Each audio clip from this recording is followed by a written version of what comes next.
Answers in the death of Lonzie Barton more than 6 months ago.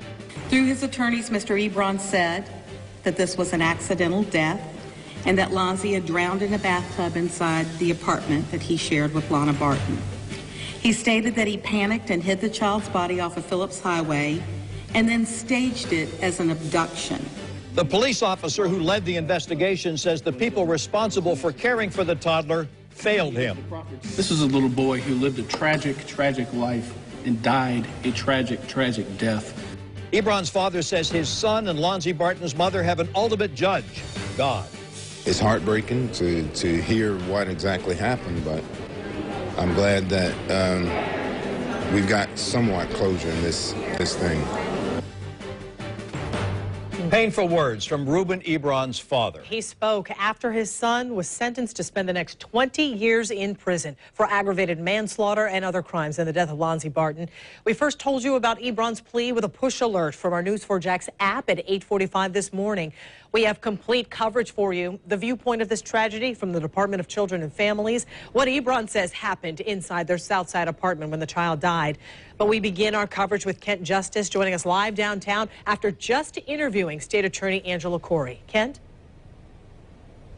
Yeah, I just got out from inside the building a moment ago, and obviously the end of a long day with the state attorney's office. The end of a long week, really, considering other crimes in the spotlight in Jacksonville. But all of that, there's still some closure, and it's the end, some welcome end to speculation about what happened to Lonzie Barton and the involvement of that prime suspect, Ruben Ebron. Today's plea arrangement, agreed by all parties, it gives a 20-year sentence to Ebron on manslaughter and other charges you've heard. The state attorney, as we spoke just inside here, told me the answer, at least her answer, to the fundamental question about the case that had too few answers since Barton disappeared at the end of July. Why do you feel like the plea bargain in this case was the right way to go, the right outcome at this point? Well, it isn't the ideal outcome for what we would all want, but based on the limitation of the proof that we had in this case, the ability to get Lonzie's body back and still get 2 decades of prison on Ruben Ebron was a good deal. It wasn't a great deal, but it was the deal that worked best for all the facts and circumstances of this case. Corey, about other aspects of this, including how this may impact the case against Lana Barton. All that coming up later tonight on the 10 o'clock news. Live downtown, Kent Justice, Channel 4, the local station. Ken, thank you. The man responsible for caring for toddler Lonzie Barton admits his actions led to the boy's death. Ruben Ebron pleaded guilty to 4 charges. And as part of that plea deal, the judge sentenced him to 20 years in state prison. Channel 4's Vic Micolucci joining us live with new information we've learned about what Ebron says happened in July. Vic? Well, Ruben Ebron told the court that he and Lana Barton, the boy's mother, made some horrible mistakes, but this was a tragic accident, and he held on to that secret for about 6 months. I want to believe. For the first time. But it happened, and both Lana and I were both involved. An apology from Ruben Ebron. His attorney read his letter in court where he said he was sorry to his parents and the community. Quote, "And I apologize most of all to Lonzie Aaron Ray Barton. We failed to provide you the care you needed, and I failed to protect you from the harm of others. I have and will continue to ask for forgiveness for what I did and for what I failed to do. Baby man, may you finally rest in peace." This is a little boy who lived a tragic life and died a tragic death. JSO Chief Tom Hackney said everything changed on the night of January 10th, hours before Ebron's trial was supposed to start. He led a convoy of investigators to this property in Bayard, where he said he disposed of the boy's remains. The Ruben Ebron that I saw out there in a jumpsuit, a pair of socks and a pair of slides, fighting through ankle-deep water to find that little boy that night, that was the Ruben that I wanted to see from the first day. Prosecutors say Ebron's story that the toddler drowned in the bathtub and he panicked seems to match up. We knew in our hearts at that night that he led us to an area where this child probably never would have been found. This morning in court, prosecutors held up their end of the bargain, accepting a plea deal where Ebron admitted guilt for aggravated manslaughter, child neglect, lying to investigators, and tampering with evidence. It's easy to go ahead and speculate about what you might want to think happened, and imagine a scenario where you think this should be a lot stronger and a lot harsher. The problem is you then have to actually go about building a case with evidence and prove it. Ebron's parents, who've been at every court hearing since he was arrested, said they're ashamed about what their son and Lonzie's mother did. Do you think drugs are really at the center of this whole controversy? I think selfishness is at the center of this controversy. Selfishness, whether it's drugs, whether it's money. Now, after his court hearing this morning, Ruben Ebron was transferred from the Duval County Courthouse back to the jail, also here downtown. He's being held without bond. Remember, he also faces separate drug charges in Baker County. That has nothing to do with this case. It's unclear at this moment if he'll be transferred now to Baker County to stand trial there, or if he'll go directly to state prison and then stand trial at a later date in that county. Reporting live downtown, Vic Michelucci, Channel 4, the local station. You know, Vic, Ruben Ebron's parents have been so open and honest throughout this entire process. It really is amazing. Now, Lana Barton, she pleaded guilty to child neglect a month earlier in exchange for testifying against Ebron. Do we know if that had anything to do with Ebron finally coming clean?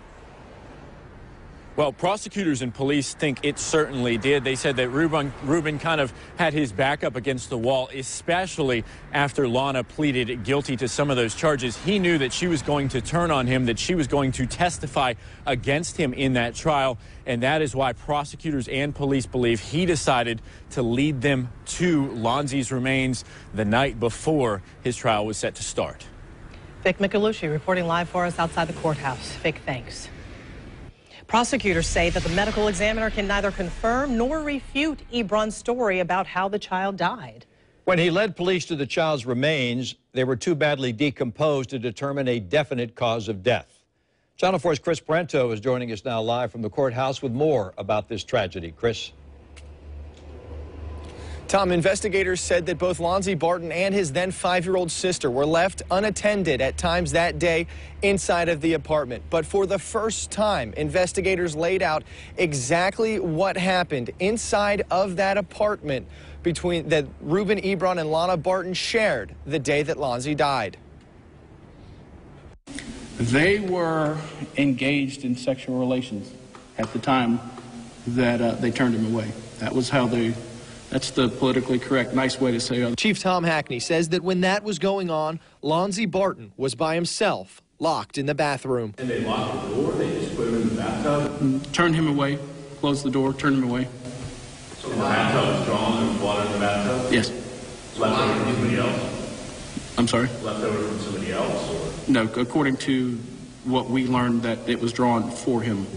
And then they engaged in their otherwise activities and turned him away. Hackney said that the evidence found inside the apartment was very consistent with Ebron's sworn statements to investigators that he tried to resuscitate Lonzie after they found him face down in the tub.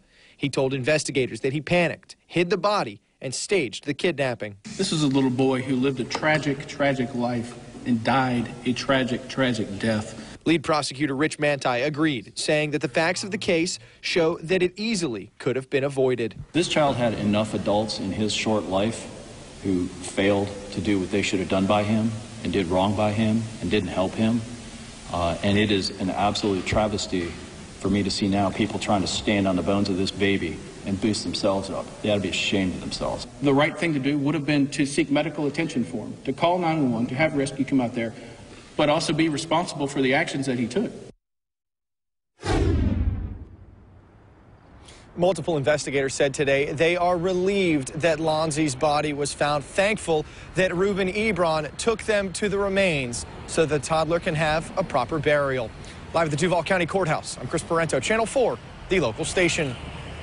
Chris, thanks. Now, the question some of you may be wondering, what did the medical examiner find when they looked at Lonzie Barton's body? Tarek has been looking into that and joins us now with what they found. Tarek? Joy, tonight we're learning more heartbreaking details about the death of Lonzie Barton. Ruben Ebron admitted that Lonzie Barton drowned, and he said that the death was an accident. Now, we've learned from a prosecutor that Lonzie Barton had several fractured bones, including injuries to his ribs, which happened after he fell down some stairs weeks before his death. The rib injuries were healing, so investigators do not believe those injuries happened while Lonzie was in Ruben Ebron's care. The child also had skull fractures, which appeared to happen after his death. News4JAX crime and safety analyst Gil Smith says because of how Lonzie's remains were found, it would have been difficult for the medical examiner to perform a complete autopsy. Now, he said that Lonzie drowned while taking a bath. It's hard to determine that because you don't have the lungs there to see if there might have been water in the lungs because there were only skeletal remains. So some of these things you're not going to get the evidence to prove or disprove his story. Right now, investigators say the medical examiner's office report cannot be released because this is an ongoing investigation. Tom. Thank you, Tarek. Our coverage of this big story does not end here. Still to come, Lonzie Barton's mother, she sits in the Baker County Jail on drug charges. Our team of investigators is looking into what's next for her and whether she could now face more charges. And in the aftermath of this tragedy, what the sheriff's office is asking all parents to do.